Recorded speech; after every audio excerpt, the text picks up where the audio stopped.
Greetings, everyone. Welcome, welcome, welcome. I am so glad you're here. Thanks for tuning in.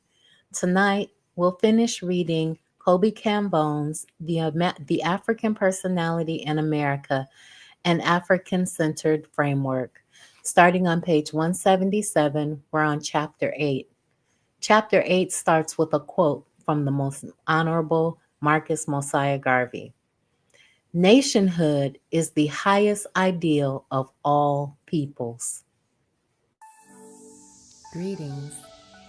My name is the Revolutionary Matron, and my show is called The Learning Curve. I broadcast on a network called KWAZ Radio. There are other hosts on the network I'd like you to meet. Greetings, everyone. This is Koku from the Bitter Medicine Podcast, inviting you to tune in to the Bitter Medicine Podcast on KWAZ Radio.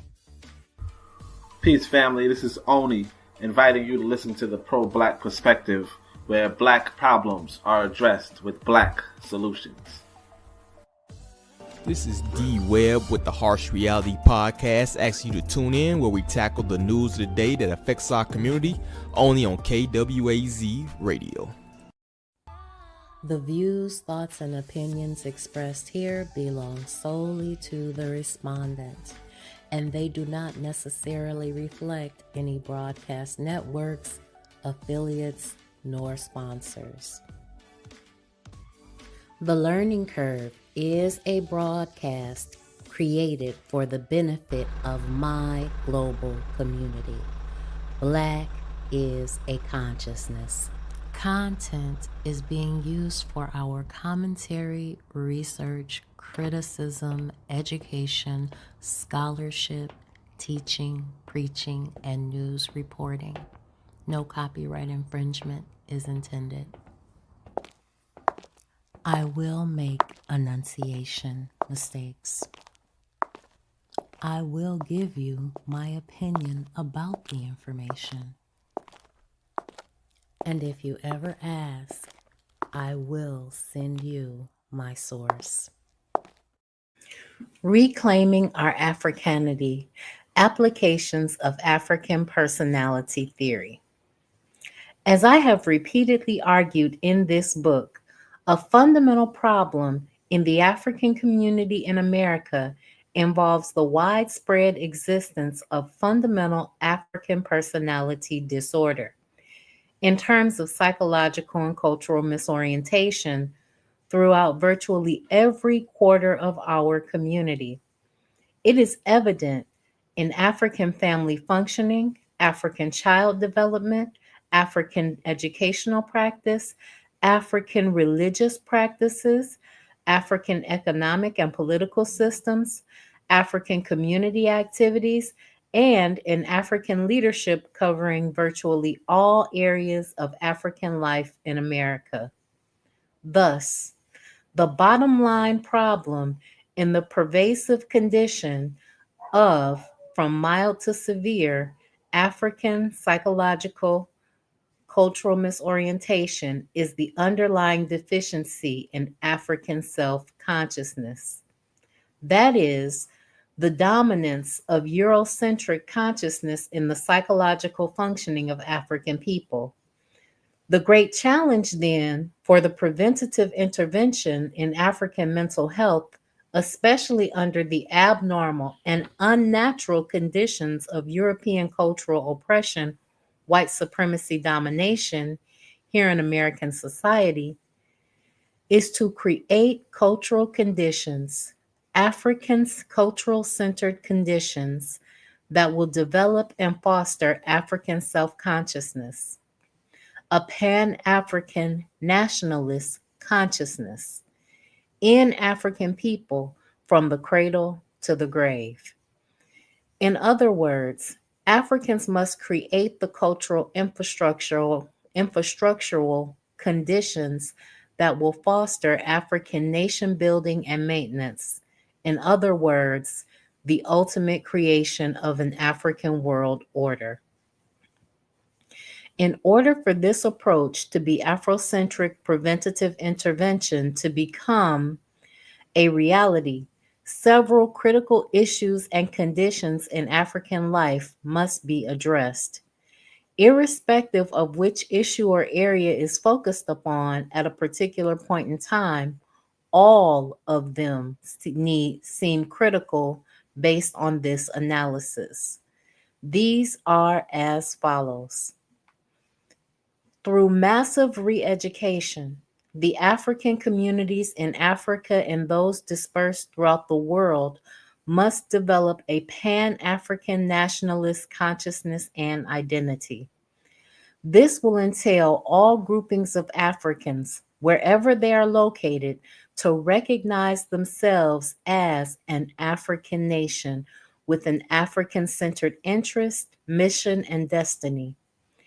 They must view their condition as either being under siege or pursuing liberation, or as being in the process of recovery and building to complete the process of liberation. Thus, the various African groupings throughout the diaspora must come to recognize themselves as African nations. They must begin to organize themselves and operate as such. In other words, develop national educational systems, spiritual systems, national economic systems, etc., that are independent, African-centered, defined, and controlled institutions. They must also be interdependently locked into an international network of Pan-African nationalism, ideology, and philosophy, purpose, mission, and destiny. Hence, the bottom line of Afrocentric preventative intervention in the 21st century must be the paramount issue of the African nation building and rebuilding activity. This can be accomplished initially through establishing fully independent African educational systems and Afrocentric cultural organizations and communities. Use of Afrocentric media, such as a paper and electronic mediums, campaigns as ongoing activities rather than as one-shot or short-term projects, among a variety of other mechanisms and strategies. So you see, it's necessary for us to have an Afrocentric communication scheme and mechanism so that we are at the point of being able to create our own echo chamber where we're hearing the content consistently. I want to say greetings to Anthony McPhail, Cast, Realm in the Bush, and Cicely Milano. Thank you so much for tuning in, everyone. Number 2, the African community must also remove or eliminate and prohibit Eurocentric cultural icons, symbols, and artifacts from the home, school, religious institutions, and other natural environments of African reality. This fundamental change in African victimization will naturally be brought throughout the Afrocentric re-education process. Number 3, as we noted earlier in Chapter 6, the pervasiveness of our non-African names must be eliminated from our African reality if we are to successfully reclaim our optimal African mental health. We, Africans in the diaspora in particular, must dislodge ourselves once and for all from the psychological death grips of our former slave masters and conquerors in Asia, Europe, and throughout the so-called New World or New Europe, by rejecting and dispensing with their alien names for ourselves. Names are so intimately associated with one's psychic identity that the powerful hold of psychological incarceration that they impose on us can never be effectively combated and escaped from without our confronting this issue head on. Thus, as I also stated previously, the true measure of the great erosion in African mental health lies in the fact that we are victims of Euro-Asian supremacy domination, have maintained the names of those who murdered and enslaved our ancestors, and who disrespected African life in the most brutal and fundamental ways, and unfortunately will more than likely continue to do so for quite some time to come. As a central part of the re-education process, the African community must, therefore, return to our traditional indigenous African names for ourselves and all future generations of our people, such as our children and our grandchildren. We probably can't even imagine what a powerful liberating force this practice alone will have on the African psyche. All that we have come to understand about psychology and mind sciences clearly indicate that this is certain to constitute one of the most important outcomes of such a redefinition process. It should have been done yesterday. So what he's saying is rename yourself, reclaim the right to name yourself and to define who you are and how you show up in the world. The number 4, the African community must return to a belief and practice in African-centered cosmology and cosmology linked chronologically to the present as the center of African reality, such as reestablishing the continuity of our history worldwide. This will entail the reorganization and rewriting of African world history and the reestablishment and reinstitutionalization of our traditional African spiritual systems, including the essential practice of ancestral recognition and communion through both daily and annual ritual ceremonies. These spiritual systems are absolutely necessary for reaffirming African interconnectedness and interdependence, our being of one condition, one destiny, and one substance. One aim, one goal, one destiny. Isn't that what Marcus Garvey said? Number 5, the African community must institute life cycle rituals, holy days, holiday rituals, as well as establish sacred symbols and structures, such as shrines commemorating sacred African events and conditions. Among the important ritual commemorations in this regard would, of course, be the Ma'afa. Years of brutal 400 or 500 years of brutal and dehumanizing European enslavement, slave traffic of Africans in Old Europe, New Europe, and other parts of the world. There is also the Ma'afa of our 2,000 years plus experience with relentless Eurasian encroachment, brutalization, and destruction of African life. Another important ritual commemoration would be the vigorous Haitian revolt, representing the only truly successful African revolt and vindication against the brutal enslavement system to have occurred in the so-called New Europe.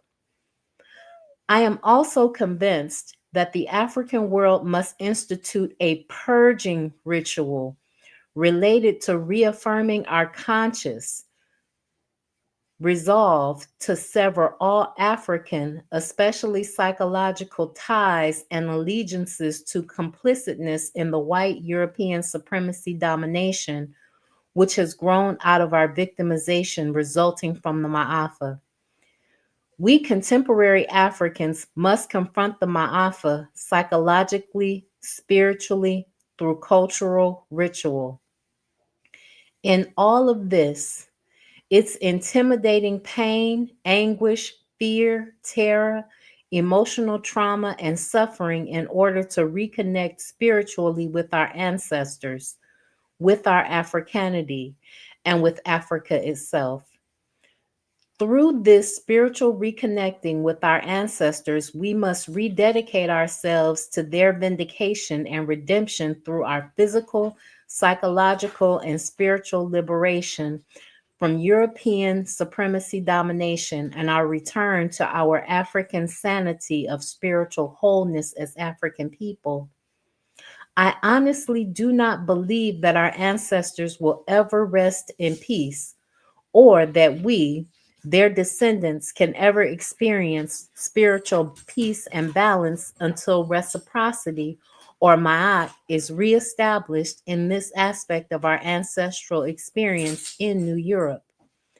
Thus, we Africans in New Europe can only truly reconnect with our African reality, with our Africanity, and return to our true African selves through our ancestors of the Ma'afa. In our spiritual reconnecting with them, we affirm their final triumph over it, over the Ma'afa. This will then constitute the beginning of their, and by extension, our redemption as a culturally sovereign African people. It seems to me that at least all we have, all we of diasporan African, in fact, have, all Africans have, must make this passage through some sort of annual ritual so that we continually reaffirm that it will never happen again to our people. While all of these considerations may ultimately be regarded as more long-term projects in the African nationhood redevelopment or beginning phase processes, our initiation must be of necessity and of immediate concern if we are going to bring a halt to the dangerously increasing momentum of contemporary African self-destruction. We must immediately begin organizing ourselves around the priorities of establishing these kinds of African-centered cultural infrastructures of African nation building and maintenance. I think they are the best conceived notions, in fact, as essential preconditions for the coming into full blossoming of strong African self-consciousness, Pan-African nationalist consciousness, and identity among African people. Let us take a look at a few examples of how some of these critical African-centered preventative intervention procedures and practices might be applied to foster a strong and fortifying sense of African self-consciousness. These procedures must be applied, of course, to the African family, to the African child development, to African community development and or redevelopment, such as education and economics, and in the development of Afrocentric leadership in all areas of life. Some applications of African self-consciousness theory to African nation building maintenance in North America. Overall, this analysis argues for the infusion of African-centered rites and rituals throughout all aspects of the African experience, with the explicit purpose of goal of socializing, nurturing, reinforcing, maintaining, institutionalizing a strong and fortifying African self-consciousness condition in the contemporary African personality. This analysis takes the position that such infusion represents the vital foundation for the ultimate preventative intervention goal of African nation building and maintenance. Regarding the paramount importance of ritual in our approach to African-centered preventative intervention, Marimba Ani's analysis is again very instructive, saying, African life is replete with ritual. It states interrelationships with others belong in the universe. Ritual sacrifice symbolizes the principles of interdependence and reciprocity. Ritual is, in a sense, the ultimate philosophical expression of the African worldview, for it is the modality within which the unity of the human and divine is expressed, in which the unity of spirit and matter is perceived, and in which the eternal moment is achieved. Some critical categories of these basic forms of Afrocentric preventative intervention are outlined in the table I'm about to read, including those life cycle rituals that were discussed in Chapter 5. So, there are several life cycles here. There's recognition of conception, there's naming, childhood, adolescence, adulthood, middle age, elderhood, and death or physical passage and elevation to the ancestral realm.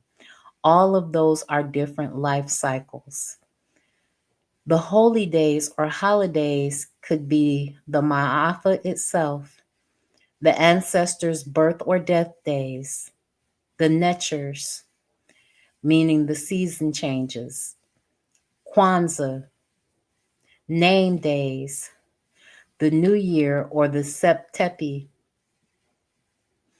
and the way that we would recognize those things and the ritual involved could be libation, which is the pouring of water, the burning of incense or incensing, meditation or saying affirmations, and creating shrines.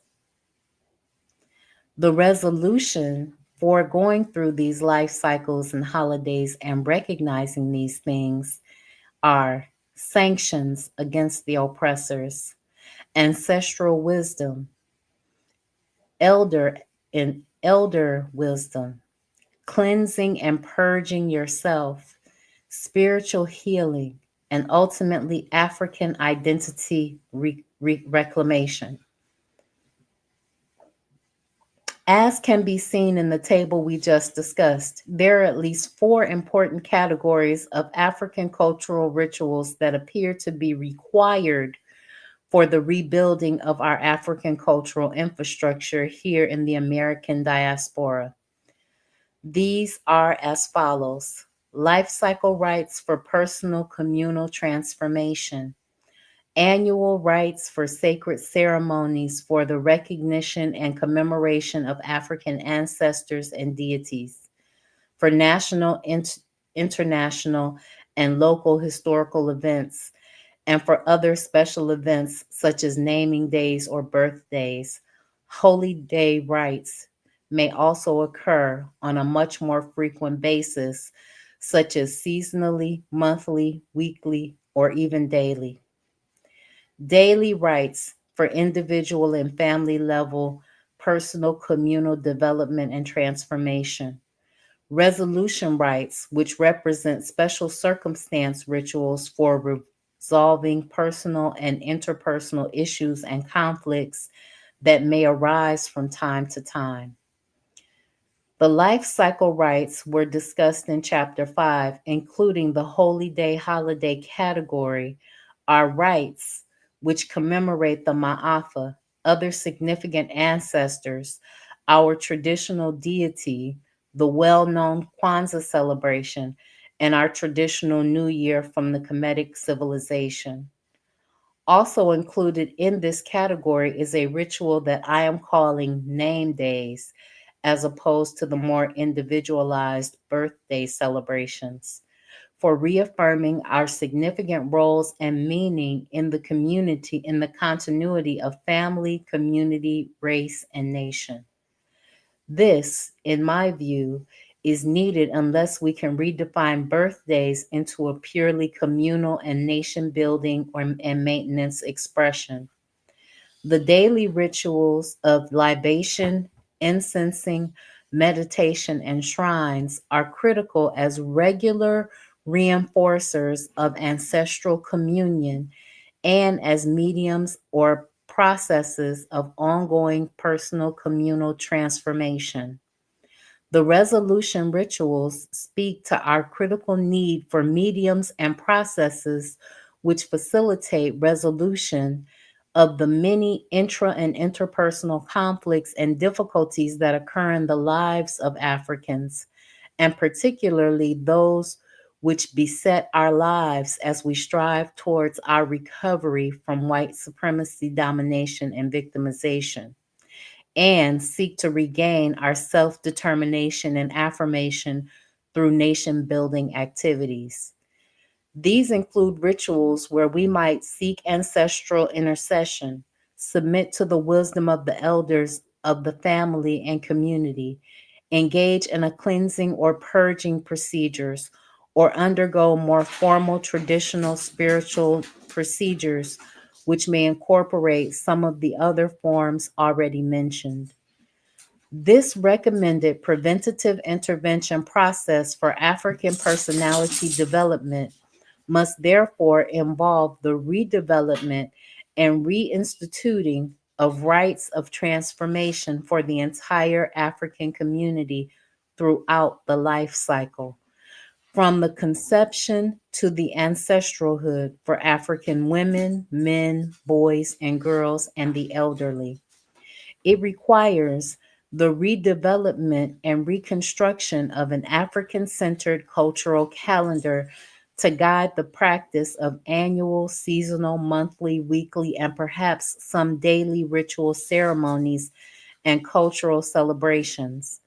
The African-centric calendar should include traditional and historic African holy days or holidays, sacred festive periods, African heroic celebrations such as the birthday and physical passage day of African heroines and heroes, and other significant milestones of the commemoration, etc.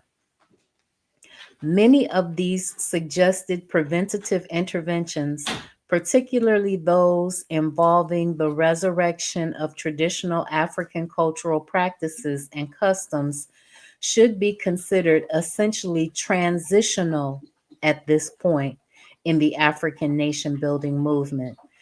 That is to say, that in many cases, they are merely approximations of the traditional forms in these instances, such as with the libation, the reestablishment of authentic cultural rites, practices, and expressions must ultimately await the recreation of full-fledged African communities in the diaspora. As transitional African cultural forms, they are quite useful and necessary for the culturally oppressed African communities of the diaspora, as well as some in Africa, to begin the long and hard process of our cultural recovery and renewal. The traditional ritual of libation, or tambiko in Kiswahili language, should be a standard daily practice at mealtime and to begin all activities and formal ceremonies in the African community to reaffirm our oneness, our connectedness, and the continuity at all levels and in all spheres of African life. In other words, with the Creator, the ancestors, the living, and the unborn. In acknowledging and reaffirming our linkage, our oneness with our ancestors through libation, we reaffirm our oneness with the Creator, with all of nature through them, because they preceded us and therefore provide our linkage to spiritual wholeness. In this ritual, of course, we use our traditional African names for the creator forces, such as Amun, Ptah, Ra or Re, Anyame, Onyakapon, Obatala, Umoja. As I noted earlier in chapter 6, one of the most unsacred and pathological acts that the culturally misoriented Africans engage in is the ignoring and rejecting the cumulative collective wisdom of our ancestors by calling the Creator by a foreign alien name or names from the cultures of Africa's staunchest enemies, in effect by calling the Creator out of his or her name. We must return to and reaffirm our own African-centered spiritual traditions. Greetings, Trade Day 326320. Thanks for tuning in. The meaning of libation. The libation signifies our being in rhythm and harmony with the Creator, the universe, our environment, all of nature, and our past and our future, intersecting at the present. The libation conveys the fundamental African principle of Ma'at, which is reciprocity. We have received life, power, and health from the Creator through our ancestors. We also give life, power, and health. We have received and have been given the wealth of nature's resources, so we must also give back to nature. In the libation, we ask the Creator and the ancestors to be with us, to reaffirm our oneness, to bless us, strengthen us, and renew us for the struggles ahead. Libation thus recognizes and reaffirms the continuity of the African spirit through time and space by acknowledging and commemorating our ancestors from whom we derived and who passed on to us the Creator's first breath of life and the blood substance of the very first human life form. It confirms that we Africans are of the Creator's substance and are therefore as old as time itself. We have always been and will always be.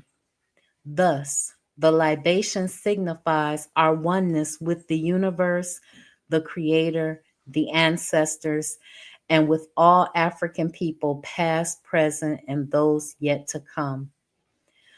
The libation should be performed by an elder if possible, and it should include the use of some traditional African language forms, at least some words whenever possible. For example, some of us use the Yoruba term ashe. The word ashe roughly means in English translation, an affirmation of spiritual power or force spoken at the end of a prayer or invocation, such as to confirm a truth, as in so be it. Ultimately, the libation should be performed as it is done in the traditional African society, or as close to that procedure as possible, such as in the Akan or Yoruba systems. This is because libation occurs within specific spiritual systems, and therefore its procedures are governed by that system. While our transitional forms may initially lie outside of a specific spiritual system, we should eventually adopt a specific African spiritual system as we organize ourselves into conscious African cultural communities. Following is a suggested libation that some of us in the local African community have used in general as well as in special cultural ceremonies. A suggested general purpose libation. We call upon our ancestors far and near, fathers of our fathers, mothers of our mothers, to bear witness to what we have done, and by their example to continue to inspire us toward reclaiming our African minds, regenerating our African spirit, liberating our African home, and reclaiming our greatness as a people. We pour libation to bring into our midst their vulnerable African spirit, radiating their great wisdom, courage, dedication, and unyielding commitment to victory by any means necessary. It is in the honor of our Creator, our ancestors, our children and their children, and all Africans to come after us that we pour libation. For the Creator Amun and the various manifestations of the creative spirit, we pour libation. Ashe. For our esteemed ancestors who laid the foundation for human civilization, who provided the wisdom by which we live and the models by which our lives are guided, we pour libation. Ashe. For the esteemed ancestors who suffered the atrocities and horrors of our Ma'afa of the Middle Passage and the slave plantations, for those who perished and for those who suffered unimaginable indignation, brutality, and pain, and yet demonstrated the victorious power of the African spirit against any adversity by maintaining their human dignity no matter what the cost, we pour libation. Ashe. And for those ancestors who survived and made it possible for us to be here today to continue on their valiant struggle for African liberation, vindication, and redemption, so that our goddess Ma'at may one day return to her eternal seat in harmony within the African universe, we pour libation. Ashe. For these, our esteemed ancestors surely represented the very best that Africa could give to the world, and whose courage and indomitable African spirit will live eternally in our hearts and souls. For them, in their honor, we pour libation. Ashe. And finally, for our children and their children, and the future generations of Africans to come, that they too, in their time, will vindicate our glorious race from the adversities and continue to imprint upon the world the great genius of African humanity, we pour libation. Ashe. May the venerable African spirit engulf this occasion to reaffirm our Africanity. It is done. Amun Hotep. Now, he poured libation and said those words, and he started with the moon. You would start with your creator God. You would also incorporate other powerful ancestors whose names you know into that particular set of libation pouring. But basically, you are starting with the idea that you are dedicating this to the Creator to remember the ancestors and to remember those born and those yet unborn. Then he has the principle of ancestor communion. According to Marimba Ani, ancestor communion through libation, shrines, evocation ceremonies, etc., is fundamental to the traditional African-centered cultural ritual and is therefore absolutely necessary to the cultivation of a strong and healthy African personality. Our ancestors live in our collective identity and in our collective memory as a people. We then keep them alive by remembering them. They are our connection to the Creator, our links to the divine. In short, they are our fundamental source of strength, our fundamental source of energy as an African nation.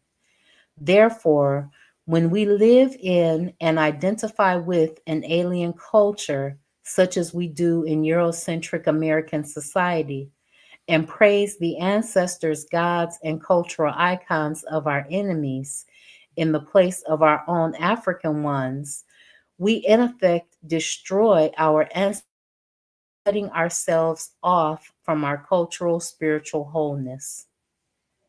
Hence, to forget our ancestors, to sever our relationship with them under any conditions, is to cease to consciously commune with them, according to Dr. Marimba Ani, is to cut ourselves off from our spiritual wholeness. Thus, ancestor communion, acknowledgement, recognition, and rituals are essential to a strong African self-consciousness development among African people. Ancestor communion must therefore run throughout every aspect of the African personality development and Afrocentric preventative intervention processes. A suggested African identity reclamation ritual. The African community in New Europe, which is North America, South America, and the islands in desperately needs a ritual ceremony which allows for the beginning of the race's recovery of that which was lost in the experience of the Ma'afa, that of our African identity. Such a ritual will permit Africans to begin to reclaim their African consciousness and to set out on a truly liberating course. I have often stated, as was noted earlier, that the only true way for Africans in the diaspora who have lost their African way after having been cut off from our ancestors, from our sense of African continuity, to regain our sense of African continuity is to begin the return of African spirituality through the Ma'afa. As I have already indicated, it is through our remembrance of the pain, suffering, and brutality of the Ma'afa that we can pass back through the corridors of African time and reconnect with the continuity of our African experience. This ritual will facilitate the vital and necessary process of our African reclamation, redemption, and vindication. It should be conducted in a community or communal context and can involve an individual, family, or group as the subject of the ceremony. The following is one suggested ceremony which confirms the philosophy and principles of this ritual. Naturally, the libation, rhythms, drums, dance, etc., and as many other aspects of traditional African ceremony should be included in this ritual. I have called it the African Identity Reclamation Ritual for those reasons already stated. In this act of Eurasian supremacy, domination, denunciation, and African reclamation, I declare my physical, mental, and spiritual liberation. 1. As a first step in this act of African liberation, redemption, and vindication, on the blood of our esteemed ancestors who suffered the Ma'afa of European chattel slavery and ruthless aggression for over 400 years, I renounce my conscious as well as my unconscious allegiance to European Asian worldview in all of its respects. Number 2, as a second step in this act of African liberation, African redemption, and African vindication of our ancestors in the presence of our community, I wash my hands as a symbolic act of purging them from my being the Eurasian worldview and cleansing myself of any complicitness, conscious or unconscious, that I may have practiced in support of the brutalizers and murderers of our ancestors. At this point in the ceremony, conduct a hand washing. 3.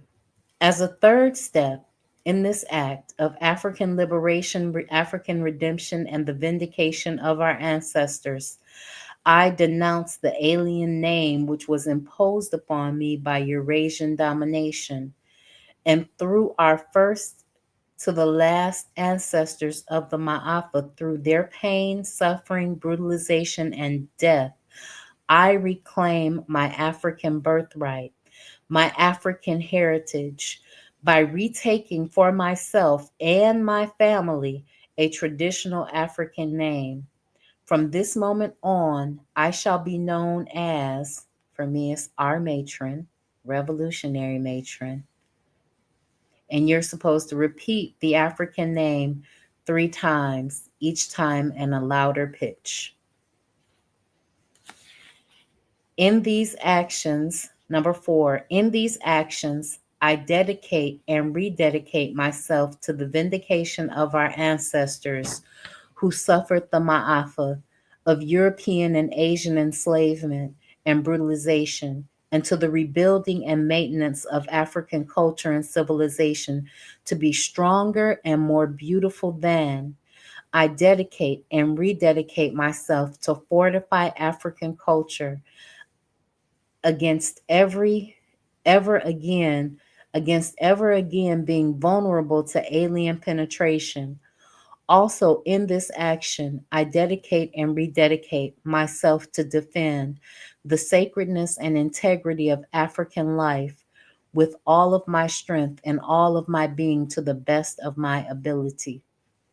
And number 5, to this oath, to this dedication of liberation and African affirmation, I dedicate my total commitment, my work, and my life to its fulfillment until the last breath I take. All praises to the Most High and the ancestors. May their spirits be revitalized through our initial action in their vindication and reaffirmation. He offers an Afrocentric calendar. He says, the development of an African-centered calendar is also fundamental to strong ASC development and African nation building and maintenance, especially among diasporan Africans. It is absolutely essential to the establishment of a schedule or ordered system for organizing the more cyclical, repetitive activities that will represent healthy African-centered life and personality development. Related to the situation of African nation building and maintenance in North America, an Afrocentric calendar might include, but certainly not be limited to, the following cultural and historic observances. Again, this is not an all-exhaustive list. In the month of January, you celebrate the Kemet Akhet season or the inundation season. January 1st is the last day of the Kwanzaa holiday. January 24th is Martin Delaney's Day of Physical Passage. At some point in time throughout the month, you should have an African community spiritual service. In February, on the 2nd, you have Sheikh Anta Diop's Day of Physical Passage. You have February 21st as Malcolm X's Day of Physical Passage. And remember, the Day of Physical Passage in many spiritual systems is the day that you get access to your ancestors' energy potential. So the reason you celebrate the day that they were born and the day that they were born and the day that they die is because on the day that they were born, they showed up in the world and showed you how they wanted their energy to be expressed. And the day that they died, that energy was returned to the universe in that form for you to have access to. Then, the last weekend of the month, there should be an African community spiritual service. On March 9th, we should celebrate Harriet Tubman's Day of Physical Passage. And at the end of the month, on the last weekend of the month, we should celebrate an African community spiritual service. On April 22nd, the first African revolt against enslavement recorded in South Carolina in the year 1526. Then we have another African community spiritual service on the last weekend of the month. Then it's Kemet Peret, which is the springtime season. May is African Liberation Month in the diaspora. And the last weekend of the month in May, we have an African community spiritual service. On June 16th, we should have Denmark Vesey Day. That's the day that he led Africans in revolt against enslavement. And remember, the last weekend of every month, we should have an African community service. July 1st through the 31st is the African Ma'afa Commemoration Month. So the whole month we should celebrate the Ma'afa by telling those stories and remembering the pain and rededicating ourselves to it never happening again. August is African Revolution Month in the diaspora. On August the 14th was the beginning of the Haitian Revolution. August 17th should be Marcus Garvey Day because that's his birthday. August 20th, the first formerly enslaved Africans in the U.S. arrived in Virginia in 1619.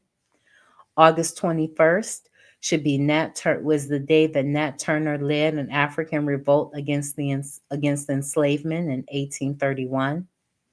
August 22nd, the first major offensive in the Haitian Revolution. On August 27th, we should celebrate W.E.B. Du Bois because that's the day he physically passed. And then we should have the African Community Spiritual Service the last weekend of the month. Then Kemet Shanu, or the summer season, should be celebrated. September 1st is the Kemetic New Year, which begins. Gabriel Prosser Day is also September 1st. He's the African that led a revolt against enslavement in 1800.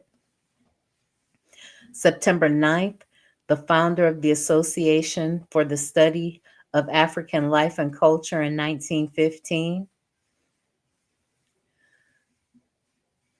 September 12th, Steve Biko Day. That was the day he physically passed. September 14th, the beginning of the Harlem Renaissance. September 15th, the murder of 4 African girls in Alabama in 1963. September 22nd, Kwame Nkrumah Day. September 28th, David Walker Day. And then we round the month off again with an African Community Spiritual Service. October 2nd should be Nat Turner Day. And then we round the month off with a community spiritual service on the last weekend of the month. On November 7th, the African revolt aboard the slave ship Creole in 1841 happened. November 11th is Nat Turner's Day of Physical Passage in 1831. November 26th was Sojourner Truth's Day of Physical Passage. We should have and round the month of November off with an African Community Spiritual Service the last weekend of the month. December 1st should be African Solidarity Day and memorial to the U.S. civil and human rights struggle of Africans since the so-called emancipation and the great strength and courage and courageous sacrifices characterizing this protracted demonstration of African unity. December 19th is Carter G. Woodson's birthday. And then we have Kwanzaa starting December 26th through December 31st. And then the last weekend of the month, we have an African Community Spiritual Service. So as you can see, our year is filled with different holidays that we can celebrate, and we can add more. That was just a sample. If you would like me to put together a calendar, please drop something in the comments and give me 2 months so that I can prepare something for you and we can have a calendar put together of holidays that we celebrate. I'll need your help, Anthony McPhail. This calendar, of course, is merely suggestive. It is by no means exhaustive, as I have already stated. Therefore, it can and should be modified and or augmented by other cultural celebrations that occur on a daily, monthly, seasonal, and or annual cycle, so long as it is defined within the framework of African-centered or Pan-African nationalism without exception. As can be observed, I proposed monthly spiritual services in addition to those which occur on a daily basis, holidays, holy days, and other days, and special rites as well. Thus, the calendar can be a powerful consciousness regulating form if the activities are kept rigidly Afrocentric in nature and content. In order to make such a calendar fully African-oriented, We must eventually recover our traditional calendars and use them as the conceptual reference of our temporal restructuring and regulating of African daily life. We also need to search out as many significant traditional African rites and observances as can be identified to have relevant, meaningful Pan African nationalist import, have a great general African significance beyond a single ethnic group or contemporary national unit. In the final analysis, the authoritative basis of knowledge in the African world community and the consensual support of authentic African leadership in the nation building movement must determine the correct content of the African centered calendar which will guide us. Again, it should be clear that the existence of an Afrocentric balanced socio-environment and experiential space is critical to healthy, strong ASC development, African self-consciousness development. We must recognize as well that the development and maintenance of African self-consciousness is absolutely essential to the redevelopment and actualization of optimal African functioning in this, the 64th or more century since the founding of Kemet. Of our African-centered framework, the present 20th century in European time, with the reconstitution of ancestor recognition, acknowledgement rituals, life cycle rites, rites of transformation, the Afrocentric calendar of monthly, seasonal, and annual holy day, holiday, ritual ceremonies, commemorations, and celebrations, and the establishment of sacred symbols, shrines, and their associated rituals and ceremonies spanning across all aspects and areas of African life, ASC, African self-consciousness, will be well strengthened and fortified throughout the lifespan. These are just some of the various kinds of African nation-building maintenance activities that can serve as a perpetual reinforcement for a strong and viable African self-consciousness. These African cultural-centered activities for strengthening ASC must obviously occur within the immediate African family context and simultaneously within the broader African community context. They must also encompass complementary strategies for male and female development, where there is appropriate and strategies for Afrocentric leadership development relevant to the contemporary needs of the African world in rebuilding itself into an impregnable, dynamic structure. It is important to reiterate that these suggested rituals and other cultural infrastructures are not presented to represent any final form or even complete form, and they are certainly not meant to replace any traditional form, African forms. They are suggested as strictly a transitional form or process to facilitate our movement toward the ultimate development and reconstruction of authentic African cultural infrastructures. Thus, in this early stage of the African nation building movement, in all of the African cultural infrastructures that are suggested here should be viewed as transitional suggestions and are open to dialogue, further deliberation, and ultimate development into more authentic and complete African cultural forms. They are meant to provide a context for us to hopefully begin a new level of discourse about our condition and the direction that we must pursue in the African nation building project. Revisiting the 6 fundamental criteria for a functionally relevant theory of African personality. Returning our attention to the earlier discussed 6 expectations or fundamental criteria or requirements for a functionally relevant theory of African personality which guided the development of this model, we are now in a position to evaluate to some extent the effectiveness of the effort. This assessment, of course, is merely preliminary, since the model must ultimately be judged against the practical reality of African experience as it should be.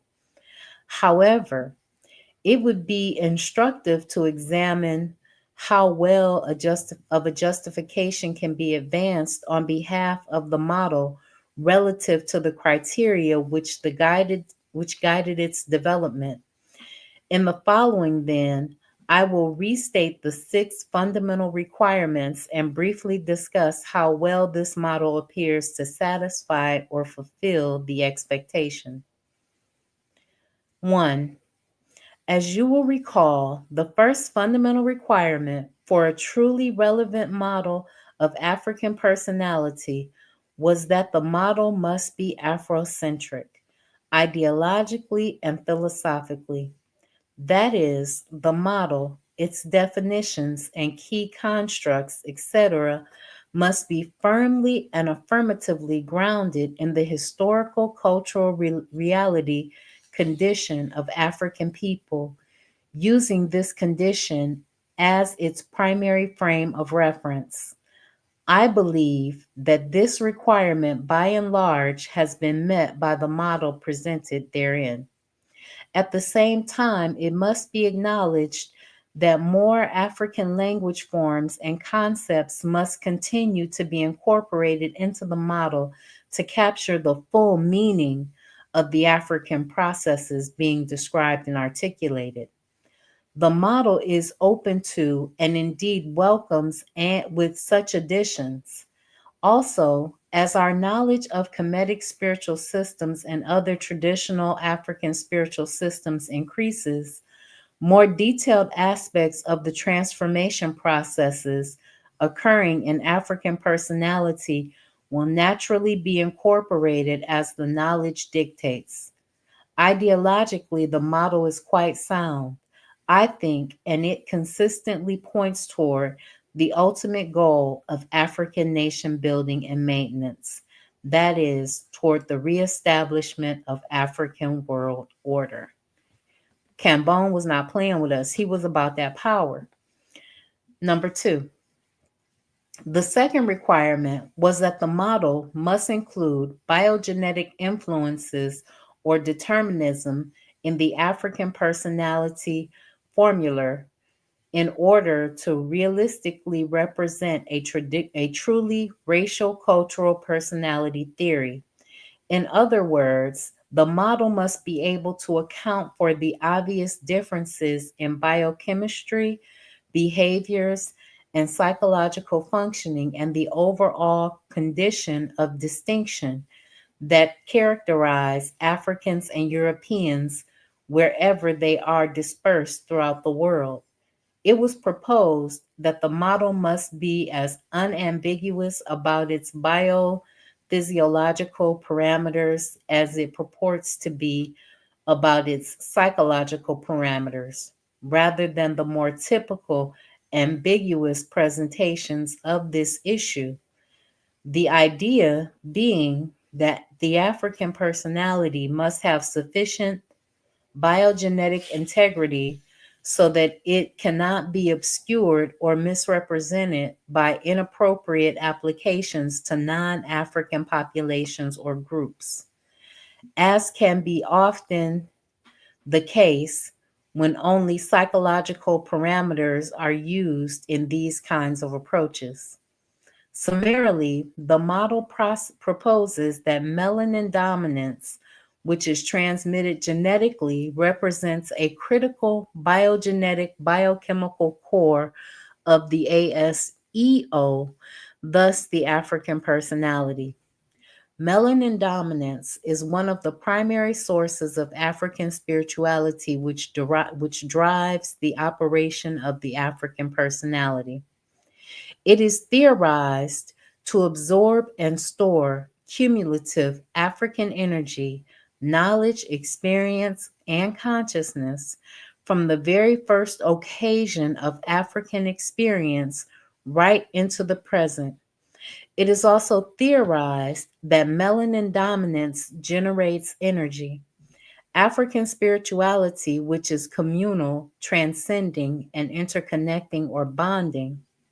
Hence, melanin dominance, in terms of its theorized role in African spirituality, helps to explain the distinctness of the African biophysical system, or ASEO, in defining the deeply rooted core of the African personality. My evaluation is that the model is about as clear as it can be at this point in the process of our redevelopment of an African-centric knowledge system in this vital area of understanding. The model takes a firm position based on our present knowledge base, mostly empirically based knowledge. In this regard, I tried to anchor the empirically based knowledge on melanin dominance and some of its important biopsychological aspects within the framework of the collective wisdom common sense of African people. That is, as that common sense is demonstrated in our everyday practice of racial recognition and identification, both intra and interracial group. Afrocentric based knowledge on melanin dominance and other processes likely to be affected by melanin dominance is increasing as this writing is taking place. The challenge, of course, is that of incorporating this knowledge into our paradigms of African functioning and behavior so that we can generate a more and more complete and accurate analysis of African experience. As we reorganize existing knowledge and generate additional knowledge through the framework of the African centered paradigm in this area of study, I am confident that the model will be able to incorporate it into more and more definitive Afrocentric analysis of the biogenetic parameters of African personality. The model in its present form reflects more or less our current state of understanding, while at the same time acknowledging that most of this knowledge has been controlled and incarcerated and distorted by the European worldview. Suffice it to say that I believe that the model stands on a very firm Afrocentric ground in this area, and the future understanding will surely lead to greater refinement of our knowledge of melanin dominance in the biogenetic underpinnings or infrastructure of the African personality. The third requirement was that a functionally relevant model must explain the basic African nature of the African psyche apart from European cultural oppression and assimilation effects on the African personality. And it must draw a clear distinction between the dynamics of normal and abnormal functioning of the African personality system. That is, the model must address the critical indigenous condition of African culture, which defines the nature and normal psychological functioning and behavior and independent of outside cultural influences, such that aberrations can clearly be distinguished. Hence, the model must identify that the critical African ingredient, core or essence, is which defines the uniqueness of the African personality as it is articulated by the African cultural reality. Additionally, the model must explain the nature of any aberrations that may be possibly occur in relation to the core. These issues more or less comprise the very heart of the model. The articulation of the ASEO, the ASC, and psychological cultural misorientation constructs clearly and comprehensively address the critical expectation. Thus, I feel that this requirement has been satisfied reasonably well.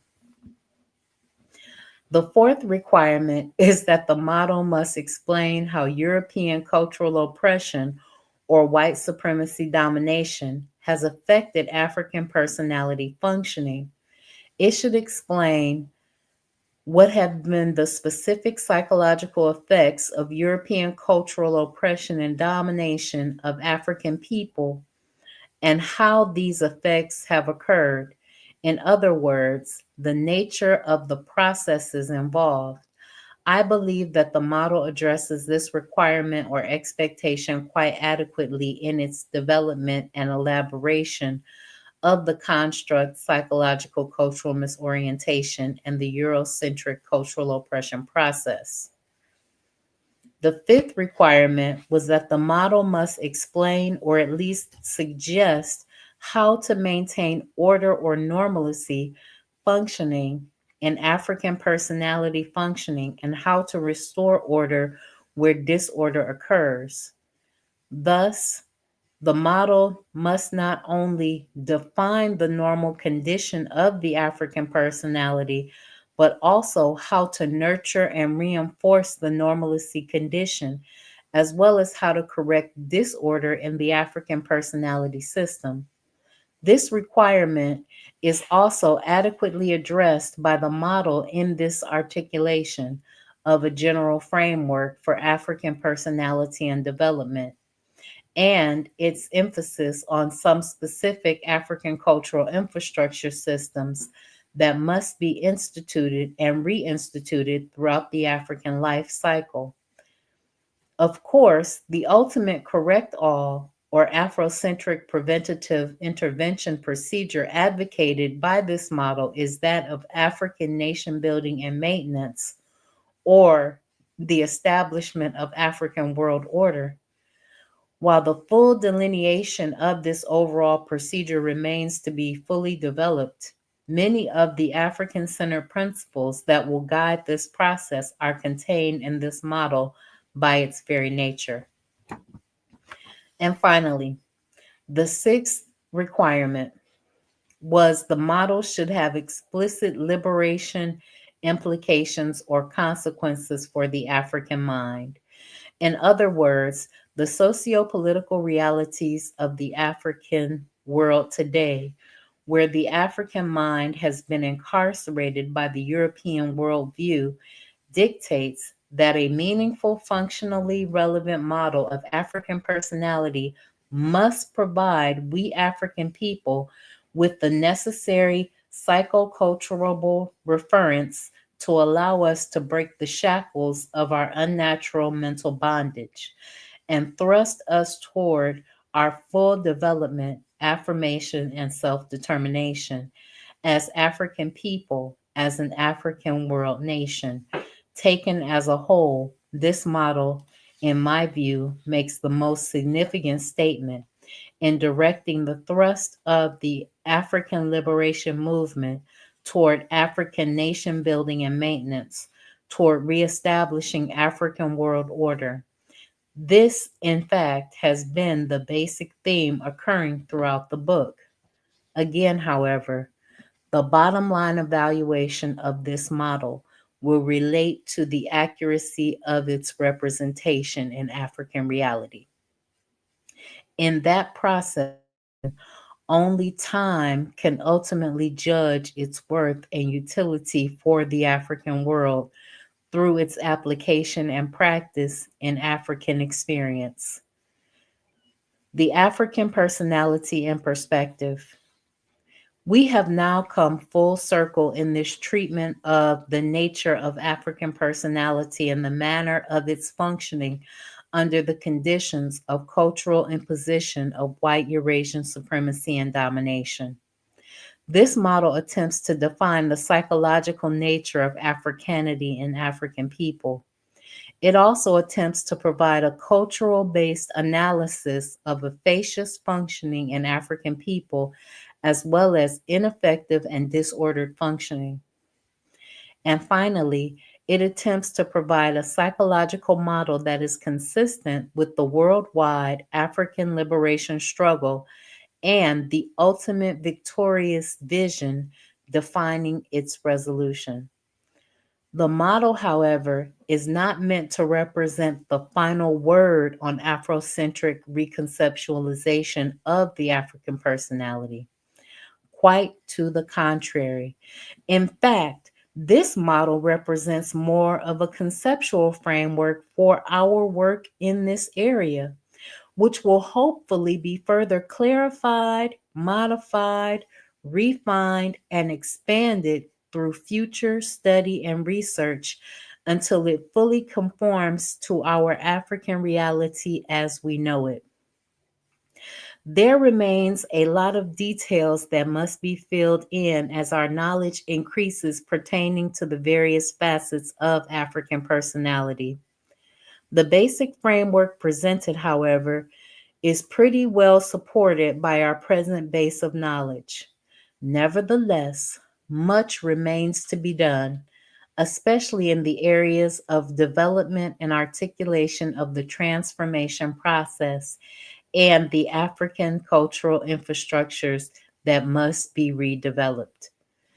Certainly, the incorporation of African language forms and concepts are to represent the various critical aspects of African experience that have been articulated must eventually be added to the model to fully authenticate the indigenous processes involved.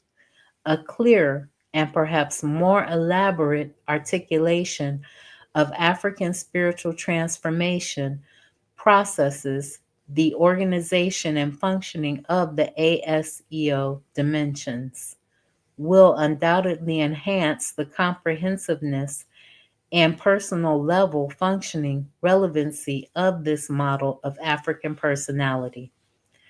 Also, we need to and absolutely must intensify and expand our research on the role of melanin dominance in African personality functioning. Future studies of melanin and the highly complex configuration of biophysical functioning in African personality that it is believed to drive or significantly influence will undoubtedly bring greater clarity to this critical area of understanding. This is clearly the future focus of the biophysical Afrocentric research. We must liberate our melanin from the imprisonment of Eurasian supremacy domination science in the knowledge systems utilized by African people and reconceptualize its role and function in the African experience. In conclusion, let me briefly comment on the role of empirical analysis in the study of African personality. Some important knowledge can certainly be derived through empirical methods, and this approach does subscribe to the useful role of empirical analysis in African psychology. At the same time, however, we must recognize as well that most knowledge is obtained through holistic methods. Holistic analysis here refers to the utilization of the African worldview as the framework of understanding, and since spirituality lies at the center of this framework, then spiritual observation, which is all-encompassing, including the empirical method, defines the analysis, the epistemological process of arriving at knowledge about the world. In this sense, then, empirical observation and analysis falls within or is subsumed under the broader umbrella of spiritual analysis, which ultimately defines the holistic method. Only in this light can all relevant and meaningful data be included in our analysis of the African personality, as well as any other African phenomena. Hopefully, this model of African personality will enable our community to immediately begin to reformulate our approach to African child development, particularly here in the diaspora of America, and ultimately our approach to African nation building and maintenance. African children are suffering tremendously today from parental imposed, fostered cultural misorientation. The future of our race clearly depends on our regaining Afrocentric control of or self-determination over the vital processes of African child development. So when we ask the proverbial question, what's wrong with African children today? The resounding answer must reflect our recognitions, finally, of the pervasiveness of cultural misorientation among African parents. Cultural misoriented African parents unwittingly cooperate with and participate in the white European and Eurasian supremacy miseducation and indoctrination of each new generation of African children. This occurs through our continued psychologically blind endorsement of and participation in European educational and religious institutions, economic and political institutions, recreational, aesthetic, and entertainment institutions, any of their institutions. It is not only our African parents, however, who suffer from cultural misorientation, but as I noted earlier, it also predominates among our African leadership in virtually all areas of life and high visibility, such as among the ranks of our religious leadership, our educational leadership, our economic leadership, as well as the average African person in our homes, communities, and on the streets.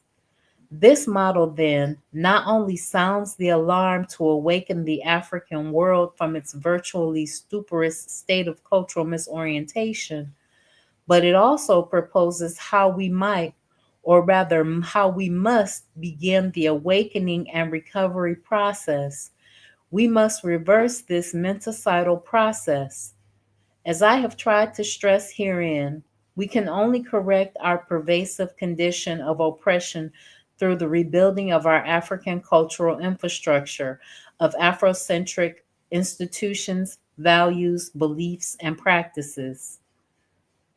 Through the resurrection of our African self-consciousness, we can liberate the African spirituality lying deeply within us. Then we can retake all of that which was taken and stolen from us and restore it to its natural, viable form of expression. There is little doubt in my mind that the African world community will, within the very near future, begin engaging in extensive deliberations over the nature of an African structured world society. Of course, there will also be severely victimized and hopefully minority group among us who will debate the absurdity of whether it should even be contemplated in the first place. At any rate, African scholars and leaders must begin contemplating what a contemporary world organized in terms of African world order should look like, consist of, etc. Should we return to and revitalize all of our traditional African cultural infrastructure exclusively? Or do we also incorporate the contemporary African experience where it has maintained continuity and grown with the passage of time, despite the past 2,000 years of Eurasian domination in the world? In other words, do we believe, based on our cumulative knowledge, that African cultural forms and etc. would have remained relatively unchanged over this period had the intervention of the Eurasian supremacy domination not occurred? Or would it be quite differently now?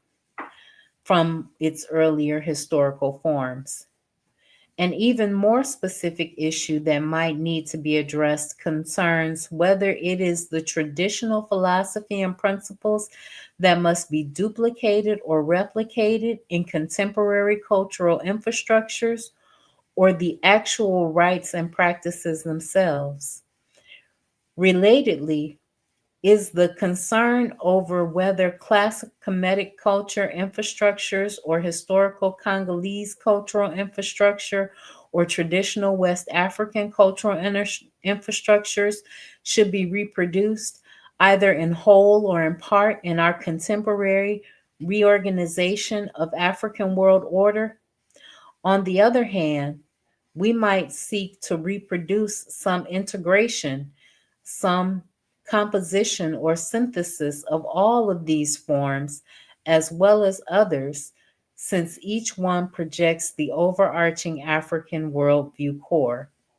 And there's also the issue of whether contemporary forms of African cultural expression or African cultural adjustments that have been made in response to the Eurasian aggression and domination make any contribution to the reestablishment of African world order for African people. Because African culture and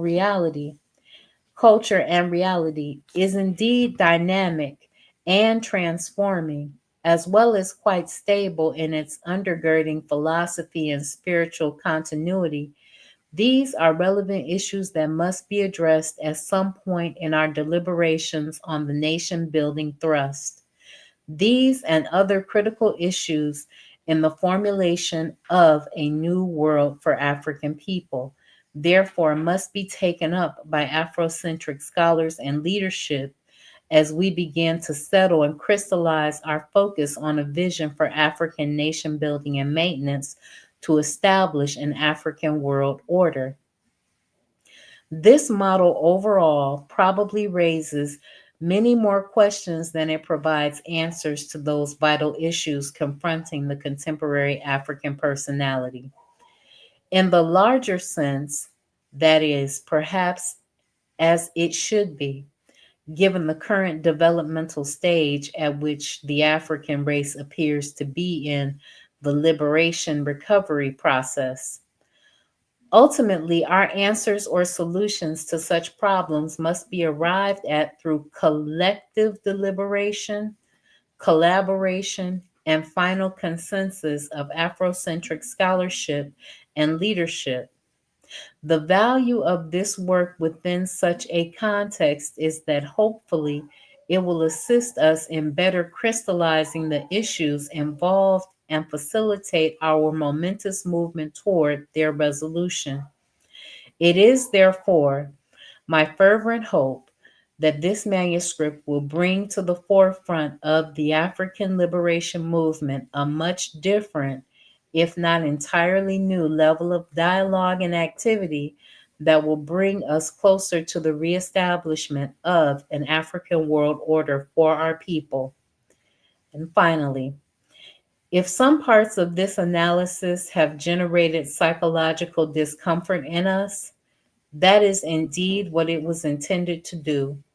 Hopefully, we will, through our discomfort, eventually come to realize just how deeply ingrained and pervasive psychological cultural misorientation has become within the African personality.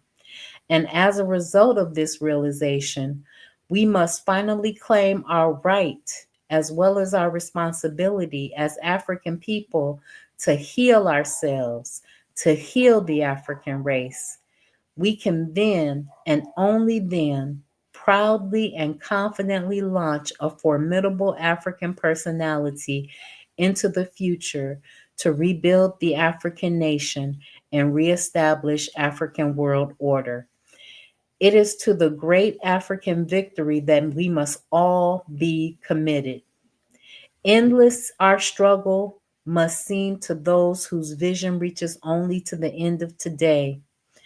But those with ears connected to our soul will hear the message calling us to a better life, to a life closer to our ancient way, to a preparation for the best, the only living way. We are preparers of paths to the way that was our way and will be our way again. Aye que Arma. And that is finally the end of cultural misorientation. So, as you can see, he basically argues that by being in contact with this European for so long, we have gotten sick and we have assimilated into the Eurasian way of being. I think that there are 10 things we should stop doing in an attempt to reclaim our Africanity. These are my 10 stops. Neely Fuller had 10 stops. I got 10 stops. We need to stop devaluing our culture. And by our culture, I mean the way that we talk, the dance, the way that we dress, the things that we value. We need to stop devaluing our culture overall, the food that we eat, looking down on those things. We have to stop looking down our noses at those things. We need to value our culture and treasure our culture because it is our culture that has given us our survival thrust, that has allowed us to survive and manifest and show up in the world today. We need to stop disrespecting our ancestors. Your ancestors survived insurmountable odds so that you could exist. You are the answer to their prayers and their hopes and their dreams because you ain't getting beat from sun up to sundown. You might be working for somebody from sun up to sundown, but it's not under those same conditions. You a wage slave today, you're not a free slave. We need to stop rejecting indigenous spirituality. I noticed that it made even me a little uncomfortable to talk about some of the rituals and ceremonies that Cambone talked about as he talked about being able to wash our hands to cleanse ourselves and purge ourselves from the Eurasian way of being so that we walked into the situation with clean hands. And as we poured libation earlier in the broadcast, that made me even a little uncomfortable, but I would never, ever, ever reject it because I know that that is indigenous to us. We need to stop seeking validation from the oppressors. They are our historical enemy. They are our historical enemy. So if we are seeking validation from them, we are already on a path to self-destruction. Because why would your historical enemy give you any type of validation and or comfort? Your historical enemy is there to destroy you because they see you as an enemy. So we need to stop seeking validation from them. We need to stop trying to fit into the nice, neat little boxes that they put us in. We need to stop trying to assimilate into their society. We need to stop trying to integrate into their organizations and institutions because guess what? They don't want us there in the first place. They don't. We need to stop denigrating Black equals African physical features and natural beauty standards. I got a big nose. I got full lips. I got high cheekbones. I'm brown. I'm dark brown. So all of those are beautiful. I have natural hair. Stop wearing blonde wigs thinking that that's gonna make you fit in. Like that is naturally straight blonde hair is a naturally and normally occurring instance of beauty for a Black woman. It's not. Embrace your hair. Embrace your curls. Embrace the coils. Embrace the frizz. Embrace an afro. Embrace the dreads. Embrace your natural beauty. Okay? Stop identifying with the dominant culture. This is a hard one because we're integrated into their money system. We are integrated into their money system, and we don't have economic tools we don't have economic tools at hand to use, because we don't have community trust, because we don't have emotional safety and trust to develop economic tools in our community. But we need to stop identifying with white folks, Asians, Arabs. We need to stop adopting their names. We need to stop thinking that they're going to effectively educate our children. Our children need at least another hour or two of Black education when they get home. And 30 minutes. Give them 30 minutes to an hour, but I say an hour or two for optimal results. But if you just do some of these affirmations that I'm going to give you at the end of this, then that can help. Stop practicing assimilation over authenticity. I mess up the words that I say sometimes, and that just happens. And I tell you at the beginning, I will make enunciation mistakes. I will. I am flawed and I am human. I am not trying to get into the big leagues. I'm not trying to go out there and jump out into the ocean and be swallowed up.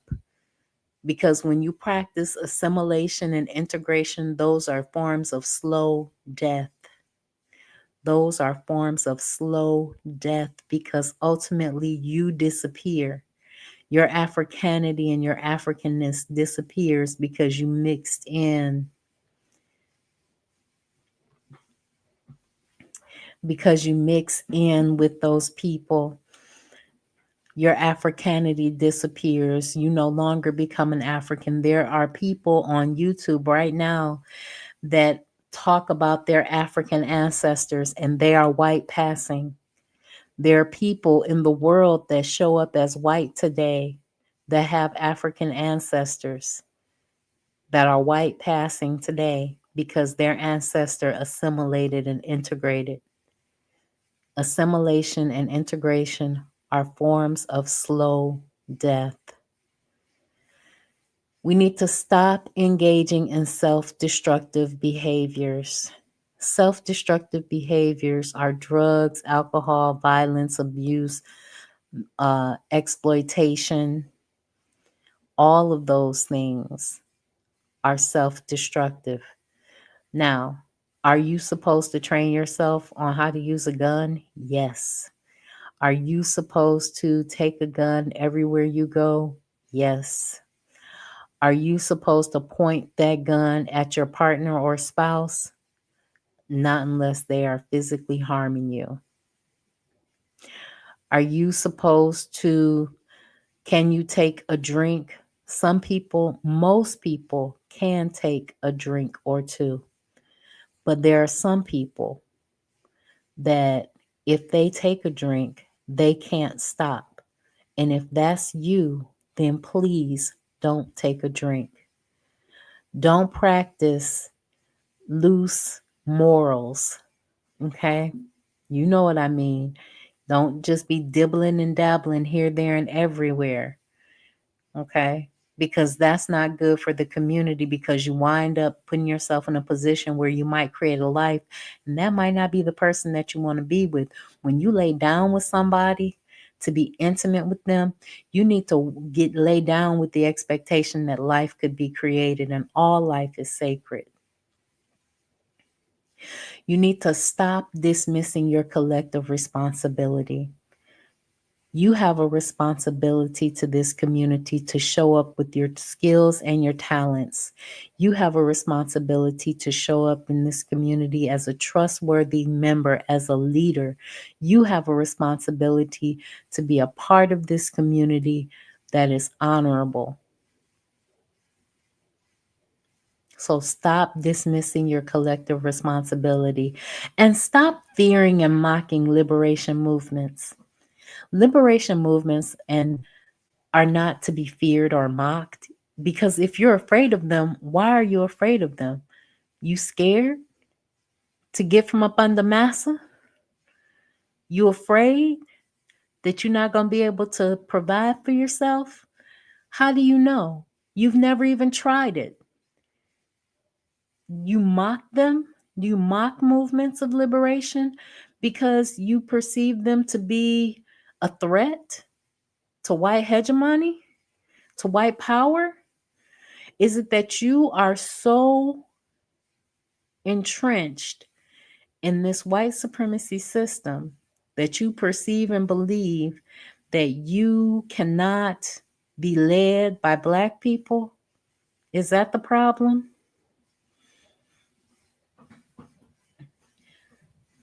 I'm going to need you to stop fearing and mocking liberation movements. Now, I'm not going to read all of the affirmations. I'm going to read 2 from each page, and then I'm going to let you guys go because I'm not going to hold you long. But spirituality is the core of us as African people. Spirituality is our core. So I say things like, my inner world is sacred. My thoughts, dreams, and emotions are part of the spirit language. And to know myself is to know the universe. To trust myself is to trust creation or God or the Most High or whatever you call your creator. Those are deeply rooted in African traditional systems and spirituality because we knew that we were one with the universe. My ancestors are the only reason I'm here today. Their sacrifices are the only reason I exist today. I honor the living, the departed, and the yet to be born as one unbroken circle, is one thing you could say to venerate your community and your ancestors, right? I walk with love and truth as a living representation of those who lived before me. My ancestors are the roots that ground me. Okay? So when you think about your ancestors and all of the sacrifices that they made in an attempt to get you here, you are the expression of their hopes and their dreams, of their expectations. You have liberties and access to resources that they can only dream about and imagine. And you need to start using them, because when you do that, when you don't do that, you are disrespecting them and the sacrifices that they made for you to exist. You are disrespecting the beatings that they took and the punishments that they took and the scraps they had to eat and the breaking up of families that they experienced and the traumas that they went through. You are disrespecting them when you do not use the talents and gifts that you have to your full ability to make something happen. So make something happen for yourself. Make something happen for your family. Make something happen for your community. That's your responsibility. Communalism is an African way of being. I am because we are. I am because we are, and we are because I am. There is an interdependent relationship that exists between the African and his community. And when you are thinking of your African self, and when you are thriving in your African mind, you recognize that there is a balance between the relationships that you have in your community with the people that are a part of your community. You recognize that we owe each other something. You recognize that we give to one another with the expectation and understanding that it will be returned. Ma'at is about truth and justice and social justice and peace. Ma'at is about rectification. We are the points of rectification. Communalism. My community is joyful for my success, and I am joyful for my community members' successes. The voices of my elders speak through my choices, and I listen with a grateful heart. Okay. So you have to recognize that your elders owe you something, the benefit of their knowledge, and you owe them something, the benefit of your youth. So go and interact with your elders. This starts in your family. This starts in your family. Go interact with your elders. Go and glean from them. Go and learn from them. They might need you to take them somewhere. They might need you to help them build a shelf. They might want just your company. But go and learn from your elders, because each elder is a living library. Okay? Knowledge of self and identity are key to your re-Africanization process. Knowledge of self and your identity are key to your re-Africanization process. The reality of the situation is that if you don't know who you are, you will fall for anything. Okay? If you don't know who you are, you will be drawn to anything. You will be drawn to you'll blow with the direction of the wind when you have nothing grounding you. Okay? So what you need to first tell yourself is, I am not a descendant of slaves. I am a descendant of the enslaved Africans who carried empires in their memory. Okay? You lost a war. Okay? You lost a war, or you were sold for debt, or you were stolen. But you are not a slave today. You're a wage slave. That's a different thing. But you are not a slave. Slavery was not the beginning of your existence. And if slavery was the beginning of your existence, then you might need to stay around and come back next week and listen to us talk about the breeding farms and how they handled that particular enterprise here in the Americas. Because even in the breeding farms, we had an existence prior to that experience. Okay? I am the child of a mighty people. You, individually, are the child of a mighty people. You belong in a community of mighty people. You are more than the labels that they put on you. You are more than any thought that you've had that would denigrate you. You are more than anyone else could ever have imagined. You are. We believe in a world that is full of balance and harmony. There's this YouTube video that says, I thank God for slavery because I would be in Africa praying to a tree. And she was a preacher. The problem with that statement is that she could not see the divinity in the tree. The African was not worshiping the tree. The African could see the divinity in the tree. So the African studied the tree to understand the tree, to know what the tree would be good for and what it would be useful for, which is as close to divine as you could be, to observe something in its natural habitat and to wait and watch to see how it could be used for you and your people.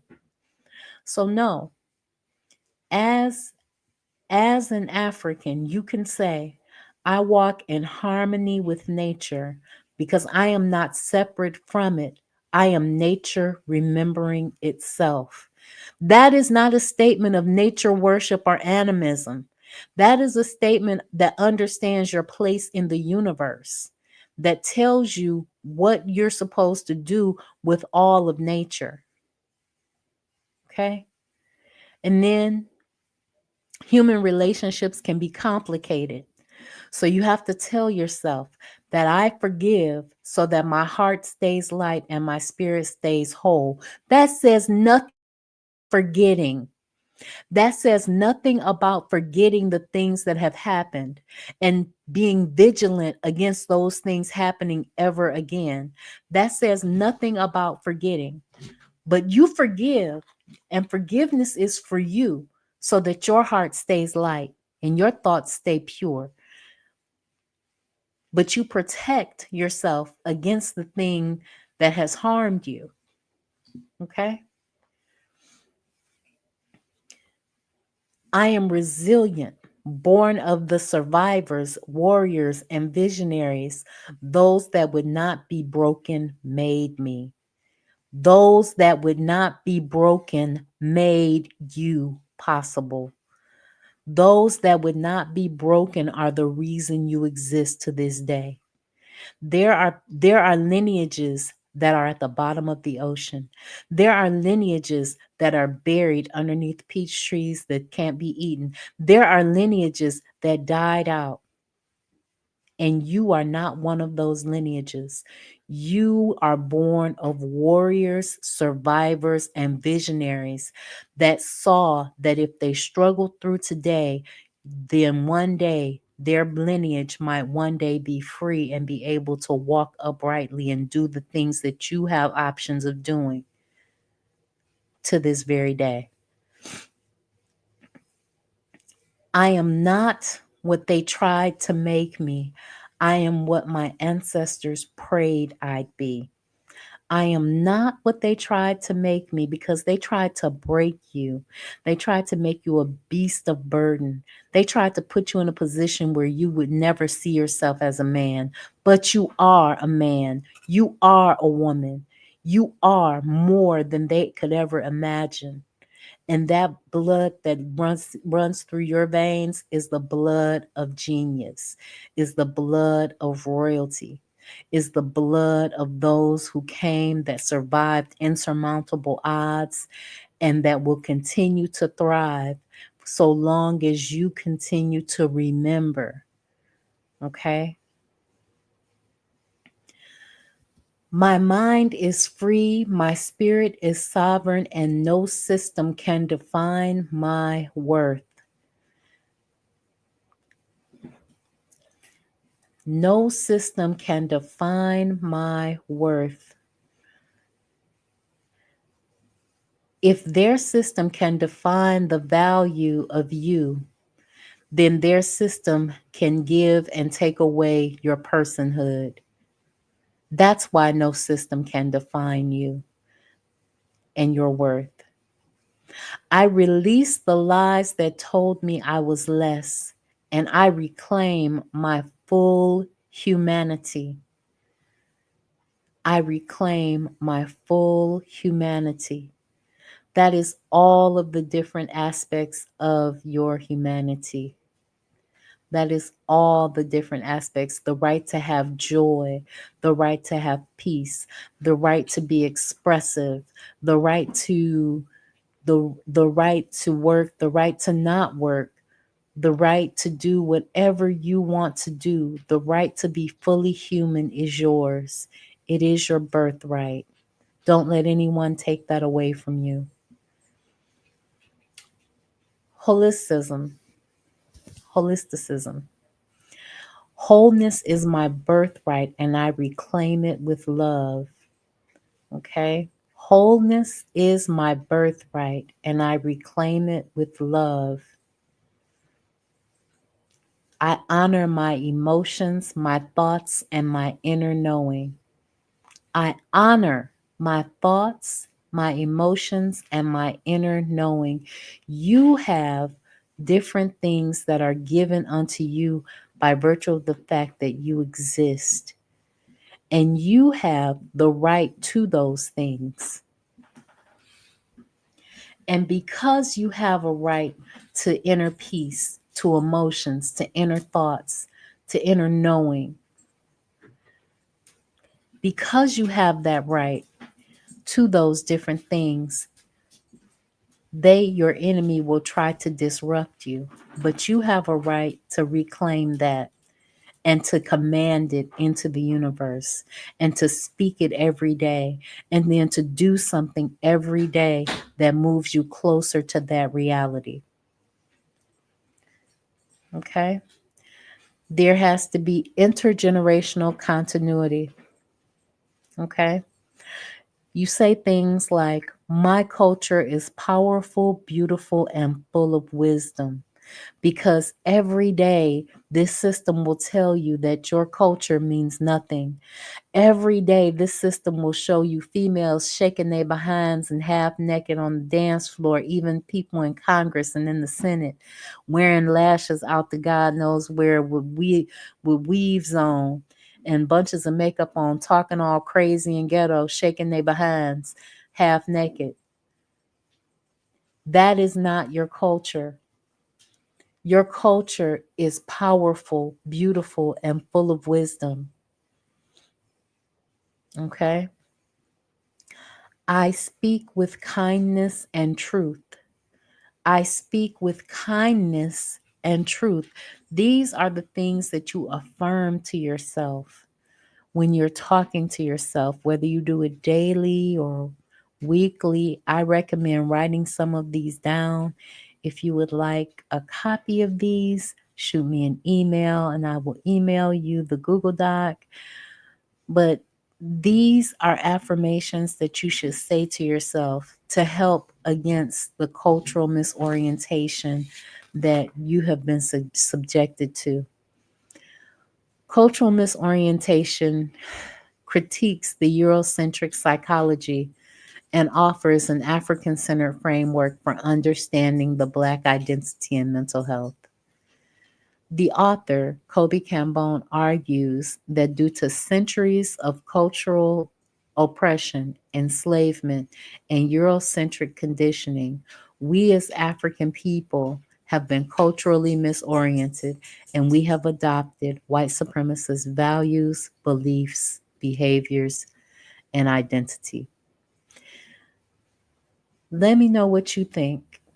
Do you think that these methods of reaffirmation and reclamation are tools that we can use to reclaim our African identity? Do you think that the rituals that he outlined would be good for us? Do you think that the calendar would be good for us? The link is in the chat if anyone would like to come up. Forecast says that I do great. Thank you, Forecast, so much. So much. He said, exactly. If you have a problem with how someone else does it, then you should do it yourself. Exactly. We are, in fact, prisoners of war. We are, in fact, prisoners of war. And the sooner you understand that we are just prisoners of war, that we lost a war, the sooner you can begin to interact with this system, understanding that you need your military and economic organization to be tight. The sooner that you understand that this is about war and that you lost a war, your ancestors lost a war, whether it was on the continent or here in the Americas, your ancestors lost a war. And you have to reorganize yourselves militarily, economically, and socially so that you can put yourself in a position of power. Then the sooner you'll be able to orient yourself towards power. The forecast says, yes, good, but especially with children more so. Absolutely, with children more so. We got to impact their young minds. We have to refortify them. We have to give them all the tools that they can possibly have to arm themselves against the white supremacist Eurasian incursion into their little minds that happens. All right, guys. I thank each and every one of you for coming out tonight. I know that because the forecast was here, the Realm in the Bush, Cassidra Cheek was here, Anthony McPhail was here, T-Day, Trey Day 320 was here, and so was Cecilia Milano. I thank you for tuning in. I know that Sister Ra is listening. I know that Oni Tase is listening. I know that Bwana Haguziki is listening. I know that KW Don 7 is listening. I know that John Henry is listening, and so many others. I appreciate each and every one of you. I value you, and I will be live tomorrow at 7 reading The Falsification of African Consciousness by Amos Wilson. And then next Monday, we will be reading Slave Breeding on the American Coast. Slave Breeding on the American Coast. The American Slave Coast. Slave Breeding on the American Slave Coast. Thank you for tuning in. I appreciate each and every one of you. Peace, guys.